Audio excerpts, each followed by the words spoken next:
Selama 10 hari momentum Posko Angkutan Lebaran 2024 sudah ada 98.309 penumpang yang menyeberang ke daratan terpisah Klungkung melalui Pelabuhan Sanur. Hal itu disebutkan Kepala Kantor KSOP Kelas 2 Benoa, Kapten Herbert E.P. Marpaung. Dikutip dari kantor berita Antara Jumat 12 April, Herbert E.P. Marpaung mengatakan, dari hari pertama posko angkutan lebaran tercatat penumpang yang diberangkatkan dari Pelabuhan Sanur 98.309 orang.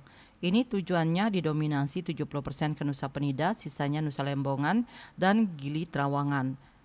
Herbert menyebut angka ini melonjak dibanding hari biasa dengan rata-rata 3.000 penumpang sehari, sementara kondisi saat ini jika di rata-rata melebihi 6.000 penumpang sehari.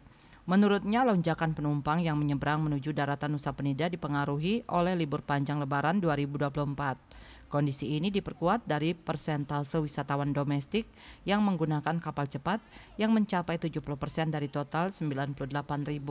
Lonjakan ini juga terjadi pada masa Lebaran sebelumnya, namun tahun ini jumlah pengguna layanan Pelabuhan Sanur meningkat 7,17% dari jumlah tahun lalu 91.735 orang.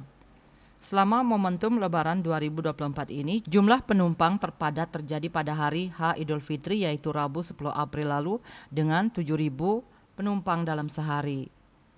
Kepala KSOP Benoa itu mengatakan prediksi mereka meleset di mana mulanya mengira penumpang terpadat yang akan dilayani adalah saat Lebaran hari kedua. Meski terjadi lonjakan hingga 2 kali lipat dari hari biasa, Herbert mengaku seluruh fasilitas dan transportasi di pelabuhan sudah siap, seperti ketersediaan 53 unit kapal cepat dan 10 unit cadangan.